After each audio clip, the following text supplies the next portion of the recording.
Pertamanya untuk video saya lebih banyak ke LSM. Oh, lembaga swadaya masyarakat. Bukan, lembaga syuting manten. Oh.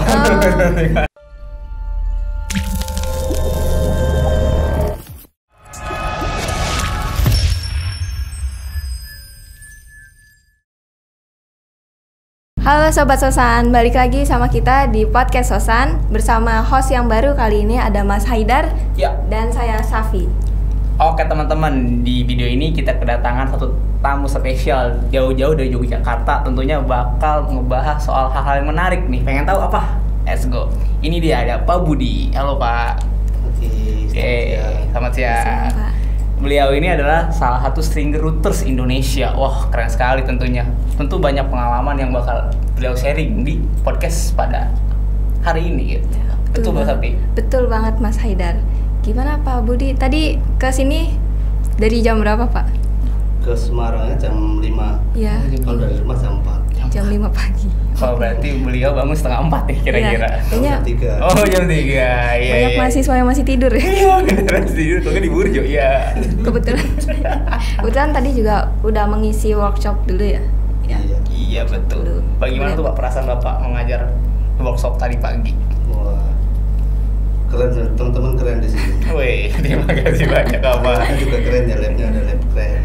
Siap. Sambil belajar. Iya, Kita sambil masih belajar. Tinggal banyak latihan aja. Nah, Iya. betul. Oh iya Pak, mungkin di sini kita pengen berkenal sedikit gitu. Sebenarnya Bapak Budi itu siapa sih? Mungkin bisa Bapak jelaskan gitu siapa Pak Budi itu. Saya Betul. saya Budi Satriawan. Oke. Kalau background saya antropologi. Oke, antropologi. Tapi lebih seneng ke visual. Antropologi visual. Iya, begitu. Oke, kalau boleh tanya nih Pak, kenapa awalnya tuh titik awal tertarik dengan antropologi atau ke visualnya gitu, kayak Ya. ke media gitu? Kalau ke antropologinya sebenarnya di awal waktu mau masuk kuliah itu ibu saya ngasih tahu, kamu sukanya main-main, baik masuk ke antropologi karena di antropologi main nggak hanya sekedar main, tapi biasanya kan dari data, riset dan dapat duit bisa dari itu. Nah, saya suruh masuk antropologi. Kemudian kenapa lebih banyak ke visual? Sebenarnya begini, saya itu sebenarnya orang yang tidak bisa bicara di depan umum atau seperti saya nggak pernah bicara di situ. Nah, salah satu bisa mendekat itu adalah dengan visual. Saya potret kan nggak harus bicara, asal potret atau video dan bisa kemana-mana. Maksudnya kalau misalnya ada acara apapun kita bisa izin langsung ke depan sana, ke mana, nggak harus. Jadi mereka tahu ini tukang foto atau tukang foto video, bolehlah kalau ke sana. Kalau kita yang kanan harus mundur-mundur izin, nggak usah. Iya. Jadi intinya lebih saya nggak bisa bicara.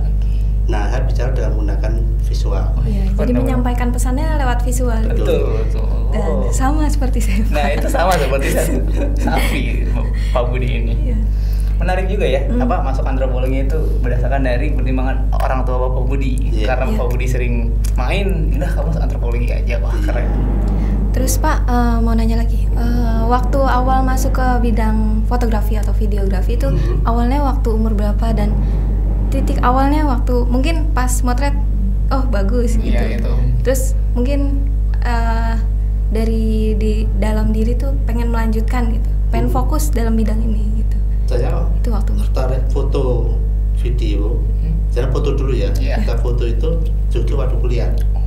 Di awal kuliah karena sebelumnya waktu katakanlah SMA gitu ya, saya suka difoto, orang foto langsung lari ke sana, nggak pernah potret.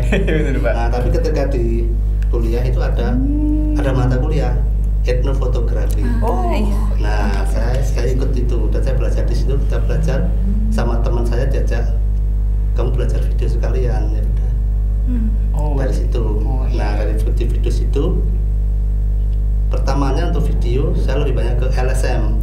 Oh, lembaga swadaya masyarakat. Bukan, lembaga syuting manten. Oh. Sekalian latihan ya. Iya. Betul. Mantenan, dokumentasi manten. Iya. Nah, dari situ sampai sekarang. Oh. Menarik sih. Menarik Pak, menarik. Oke. Berarti dari awal, dari pas masuk kuliah, kemudian ada apa Matkul. mata kuliah, kebetulan ternyata tertarik masuk Iya, situ. betul. Berarti udah ngatain Pak Budi masuk ke tempat yang tepat lah gitu, bisa ketemu. Bisa sampai sekarang. Iya, gitu. Seandainya kalau nggak ketemu sama itu, waduh, Iya. nggak akan ada Pak Budi di sini gitu mungkin. Terus mungkin kan dari pengalaman Bapak itu pasti udah banyak Pak gitu. Ya, Project-project mungkin dari waktu awal kuliah gitu, project besar gitu.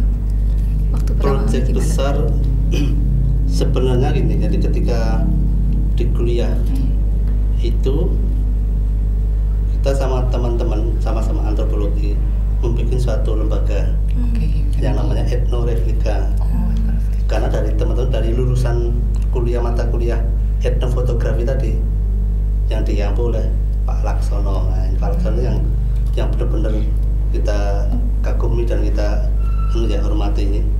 Nah, dari situ kita belajar, bukan belajar tapi kemudian ada proyek dari Ford pada saat itu awal itu proyek memotret minat baca. Oke. Kita dapat tantangan itu, bisa nggak minat baca dipotret dengan metode etnofotografi tadi. Ya kita dapat aja bisa, meskipun putang mati ya bisanya seperti apa sih minat baca itu. Nah dari situ setelah foto kemudian kita berpikir nih, kita bisa motret, paling tidak bisa menceklek gitu ya, karena bagus tidaknya kan relatif. Kemudian dari situ dan kita antropologi, ini gimana ini, bisa nggak apa sih yang kita bisa berikan ke masyarakat dengan visual, dengan fotografi atau video ini. Kemudian kita bikin yang namanya tadi etnoreplika, etnografi refleksi kamera. Oh, etnografi ada singkatan ya, etnografi refleksi kamera Nah, jadi gitu. etnografi itu kemudian kita waktu itu kita namanya dengan kamera untuk rakyat. Wow, kamera untuk Nah, rakyat. dengan kamera, karena waktu itu kamera itu adalah suatu apa ya, Hal yang kekuasaan, ya, hal yang tidak semua orang bisa pakai. Iya, mahal, Iya. mahal juga. Dia punya power. Ya. Betul. Kita berikan kamera sama gue yang mau motret apa, ini yang kita potret, ini yang enggak. Terserah, kita punya kuasa. Betul. Nah kita berbagi dengan mereka, bagaimana mereka menceritakan kehidupan mereka dari kacamata mereka dengan metode visual. Oke, Itu tahun berapa Pak? Waktu Itu- etnoreplika gimana? Etnoreplika berdiri tahun 2000 tahun 2000. dan kemudian kalau yang foto minat baca kan 2000 itu. Kemudian kalau yang kamera untuk rakyat ini Tahun 2002 atau 3. Selama beberapa tahun itu ya Pak? Iya, karena kemudian kalau foto, karena kemudian video lebih kompleks. Jadi ketika kita mengajak, jadi kita dengan anak waktu dan anak jalanan. Ketika video itu adalah mencakup semuanya, ketika dia menceritakan tentang kehidupannya. Jadi dari di situ ada aktornya, ada visualnya, dan ada audionya. Seperti apa sih kalau ngomong anak jalan, ngomong tentang polisi itu seperti apa sih? Oke. Oh, polisi seperti ini, ngapa sih polisi? Oh, dia menangkap ini. Terus ada yang pengamen anak-anak di luar mereka, seperti apa sih? Itu dari itu kehidupan seperti yang, makanya kenapa ke visual dengan video dan ada suara segala macam. Oh, menarik ya Mas Iya. Sapi ya. Wah, berarti waktu itu tahun 2000 sampai 2002 ya? Iya, itu Kayaknya waktu angkatan kita baru lahir. Kita masih bayi. Masih bayi. Sedangkan bapaknya sudah membuka Iya, kamera. kamera. Waduh. Terus saya penasaran Pak, waktu tahun itu kan mungkin jarang ada yang jarang ada yang pegang kamera gitu. Iya betul Iya, nggak? betul. Iya. Karena kalau sekarang itu kan Wah, mungkin ada banyak. banget. Iya, sekarang Banyak kan. Nah, Dan- dulu tuh bisa bertahan gimana? Iya betul. Pak. Apakah karena ada teman-teman yang membersamai gitu, jadi hobinya benar-benar didalami gitu? Jadi kayak ada yang fasilitas gitu ya, gitu, yang menunjang gitu ya. Iya. Iya, kalau fasilitas kita nggak punya, cuman beberapa yang punya, seperti yang dikirim dan rekan NGO yang jadi LSM, benar LSM ya, NGO bukan sotomatis tapi dia yang bergerak dengan anak-anak jalanan dan segala macam, dia yang punya alat. Oh. Nah kita awal tuh kerjasama dengan mereka. Jadi Jadi yang kerjasama dulu gitu ya Pak ya? Iya. Dengan mereka. I see. Tentu Pak apa ya, kan di tahun itu kan masih apa ya, mungkin untuk kecanggihannya kamera kan belum kayak tahun sekarang nih, tahun 2022. Waktu tahun itu apa sih Pak hambatan gitu yang sering Bapak Iya, rasakan? hambatan itu jelas di alatnya. Oke. Karena nggak semua orang bisa pakai dan nggak semua orang punya. Oke. Dan harus kalau itu masih kaset ya. Iya. Nah, harus ada kaset nih, ada kaset dan ada apa namanya Film. editing, Iya, PC, editing. komputer ataupun belum ada laptop segala macam. Dan harus ada player Oh iya. untuk itu.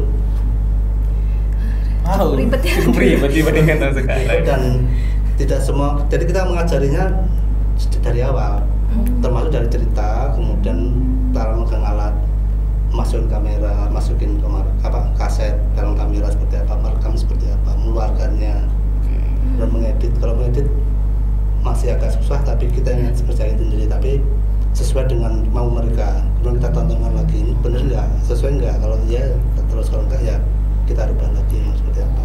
Oh, berarti sangat detail ya dalam Iya. yang membimbing Iya, teman kita ini ya harus Pak. sabar juga, harus sabar. Lebih apa? Prosesnya lebih banyak. Iya betul. Kayak sekarang banyak. kalau editing tinggal drag. Kalau mau ke yang tengah tinggal crop. Pro. Iya. Wow. Terus mungkin di videografi itu Bapak lebih ke sinematografi kah atau dokumenter atau bagaimana? Iya betul Pak. Saya jadi bingung dengan antara sinematografi dan dokumenter, bedanya apa? Oke. Kalau setahu saya sinematografi itu lebih ke film ya. Jadi ada adegan Sinema. acting. Sebenarnya Terus? kalau sinematografi itu adalah teknik, bukan sinema dalam arti film, karena film ya film cerita atau film dokumenter dan dokumenter sebenarnya hampir sama, Oke, sama. teknisnya sama, cuman beda penyampaiannya. Yang kalau cerita lebih ke direct, kalau yang dokumenter lebih ke real time atau aslinya. Nah yang selama ini kita kerjakan dengan kamera untuk rakyat itu lebih banyak ke dokudrama. Oh. Jadi diperankan. Ya. Jadi bukan dokumenter tapi dokudrama, karena ini cerita asli dan mereka yang kemudian menceritakan, mendramakan kalau prosesnya dia selama sehari ini seperti apa sih, dia ketemu dengan siapa saja. Polisi, berarti polisinya harus memerankan seperti apa. I see aku. Ya. Kalau anak-anak yang lain siapa, dia bisa ngehubungin nggak? Karena ada teman, tapi temannya bukan ngarang ya. Dia benar-benar ada komunitas orang sana. Misalnya kalau orang jalanan tuh ada sampai jam 1 sampai jam pagi. Dari jam-jam itu ada satu komunitas yang mereka nongkrong di Malioboro sambil mabuk. Ya, Ikut. itu. Nah, siapa nih? Nah, itu yang dia. Jadi mainnya bukan kamu jadi siapa, tapi lebih dengan siapa sih komunitasnya. Ya. Tapi ada juga beberapa yang kemudian diperankan. Oke, gitu. Gitu. Wow. Terus kalau Impressive nggak ya. salah, tadi itu yang cukup menarik nih, Pak Budi kan salah satu stringer dari Indonesia, stringer Reuters. kantor berita Reuters. Reuters, Nah iya. itu gimana sih Pak awalnya bisa masuk ke Reuters gitu? Iya. Ada jalan? Awalnya juga nggak anu ya, karena waktu itu kita punya, jadi tahun 2003 kalau salah itu kita dapat project ke Maluku, bikin dokumenter sebenarnya, tapi kita bikin dokumenter. Jadi itu pasca kerusuhan Maluku. Nah setelah itu ada satu teman yang kita ajak, itu fotografer dari Reuters. Dan saya ngomong kalau di Jogja Mas perlu video untuk Reuters, saya mau diajak tolong. Nah kebetulan waktu itu kan Reuters ada stinger sebenarnya, itu di Solo. Tapi dia resign, dia masuk ke stasiun TV lokal. Nah pas kemudian resign, saya yang waktu dia butuh masuk, dan pertama kali itu liputan tentang Abu Bakar Basir. Aku cukup mengikuti Pak kasus Abu Bakar Basir. Yang awal-awal Iya, belum anu ya, masih Belum. ketika masih kemari. Nah itu kita pas itu ke Jogja, nah saya suruh ngambil gambar itu. Wow, berarti momen apa ya, kayak kesempatan itu tuh Iya. datang kebetulan gitu, pas banget sehingga Bapak bisa di Reuters. Ya mengalir saja sih. Iya. Iya betul. Oh iya Pak, BTW kan tadi udah cukup ngobrol dengan panjang nih. Boleh diminum dulu Pak. Oh Iya. iya. Biar makin Monggo Pak. makin kalem aja gitu. Etno Media Etno ya. media. Yuk Pak. Mari.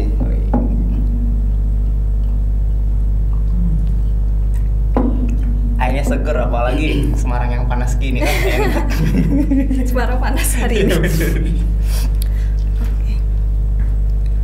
Mungkin tadi kan udah banyak bahas tentang videografi, Iya, fotografi videografi, juga. betul. Terus mungkin finalnya itu kan biasanya ada editing gitu Pak. Mhm. Nah, kira-kira kalau untuk jurusan kita kan pendidikan ya, Mm-mm. Mhm. kira-kira apa sih Hubungannya gitu. iya hubungannya Video dokumenter dari dengan proses pendidikan gitu Pak. Apakah dengan kita lihat video dokumenter tuh kita bisa belajar apa sih Pak gitu? Mhm. Nah sebenarnya itu sejak dulu ya, ketika kita ngomong tentang pendidikan, tentang apapun itu sekarang. Nah cuma sekarang ini lebih media yang lebih banyak mainstream atau yang banyak digunakan adalah media visual. Iya. Oke. Untuk apapun itu, jadi kita sebagai antropolog atau sosiologi atau apapun itu untuk pendidikan kita gunakan dengan media visual.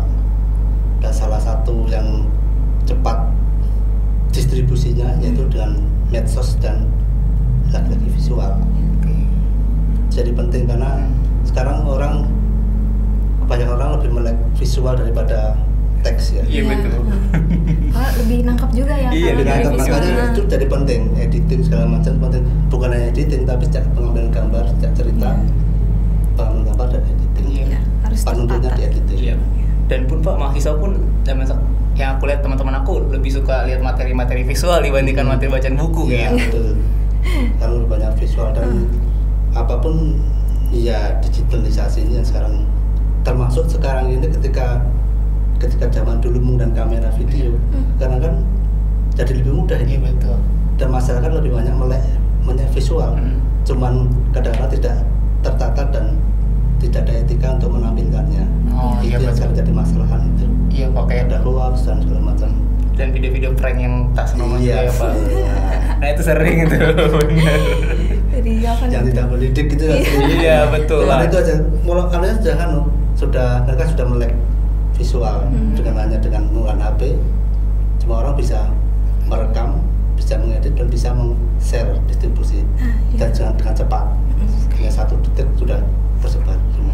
Iya. Berarti dengan kata lain kayak ada proses adaptasi zaman gitu. Iya. Iya. Dan pembelajaran pun jangan stagnan gitu, harus dinamis gitu mengikuti perkembangan zaman yang ada Itu gitu. perkembangan. Iya. Bahkan sekarang mungkin hampir semua jurusan ya pasti ada yang Iya. enggak Apa tuh? ada ini project Bikin editing. film, editing. Apalagi Iya. kita pendidikan ya. Betul. Banyak banget project kayak gitu. Bikin video pembelajaran. Iya.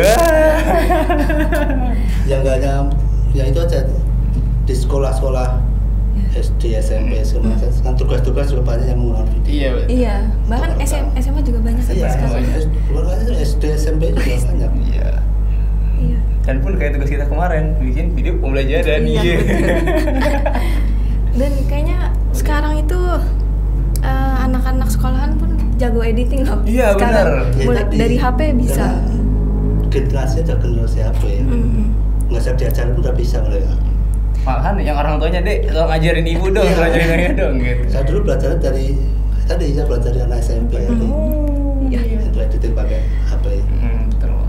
Terus mungkin saya mau nanya saran nih Pak.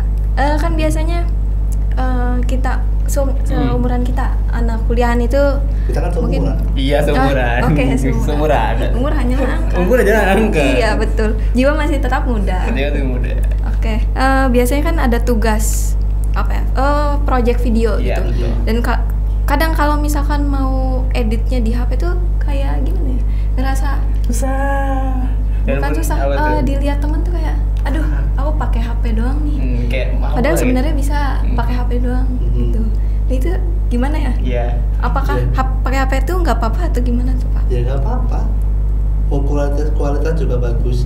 Jadi kualitas pengambilan gambar ditentukan oleh resolusi waktu pengambilan gambar. Tentu saja dengan cerita yang menarik. Nah editing pun dengan menggunakan HP pun juga ada beberapa yang sudah kualitas listrik juga masih bagus.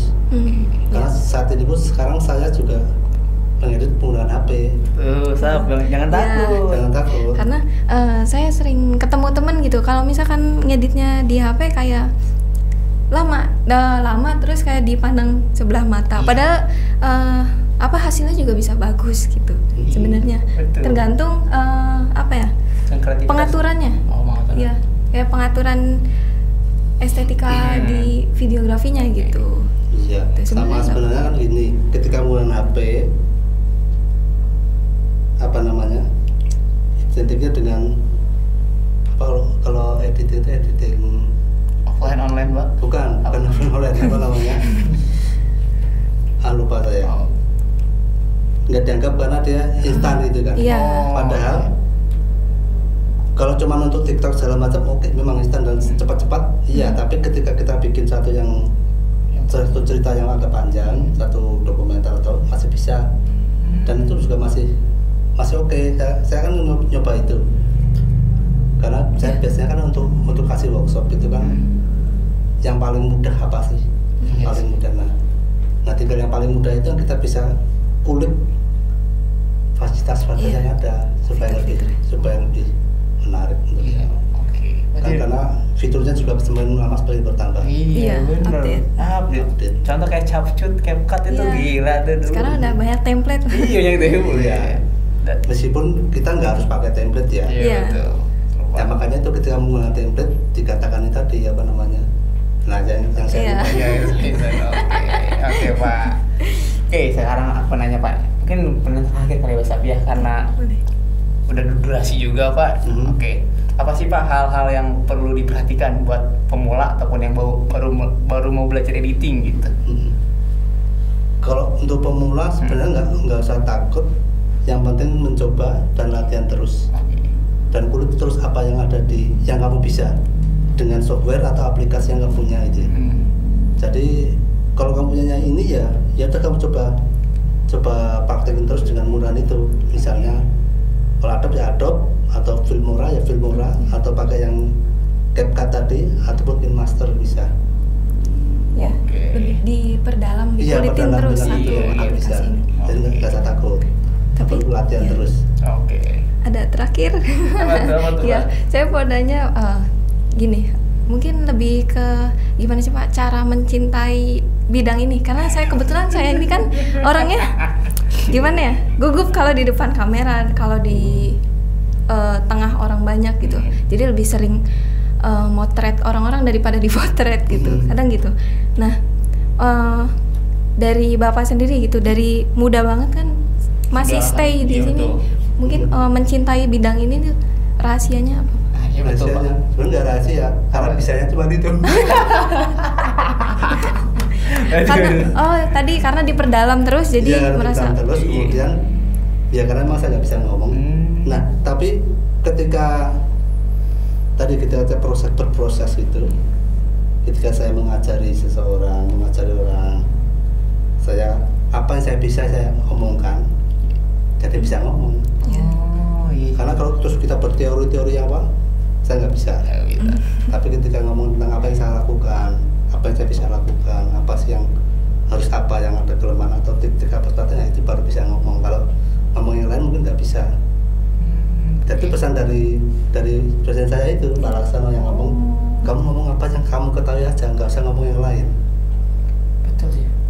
Nah, jadi makanya dari situ mulai bisa ngomong, mulai berani ngomong di depan kelas, ngisi workshop. Karena kalau dari awal nggak berani ngomong di ada kuliah ya cuma dingklo, Bener. cuma menunduk gitu aja. Dan aku tadi menarik ya kata si Bapak bahwa ngomonglah berdasarkan apa yang kamu ketahui. Iya. Sekarang tuh tidak, Pak. Orang ngomong semaunya aja walaupun dia nggak tahu apa-apa. Yang penting speak up. Aduh, itu parah tuh. Iya, oke. Mungkin segitu dulu ya. Iya, mungkin gitu gitu, Iya. Pak. Iya. Makasih Pak Budi udah Makasih, Pak datang. Budi udah datang ke Eh, Semarang. Iya. tamu kita yang istimewa dari Jogja istimewa. daerah tentunya. istimewa Yogyakarta. Ya, makasih Pak Makasih, udah Bapak. datang. Ya. Sama Ya, teman-teman, segini dulu pembahasan kita hari ini. Saya Syafi Saya Haidar. dan Pak Budi. Mohon izin pamit. bentar dulu sebelum tutup jangan lupa di subscribe dan juga di like iya, ya. betul. Oke. Ya. Sampai jumpa. Sampai jumpa. Dadah.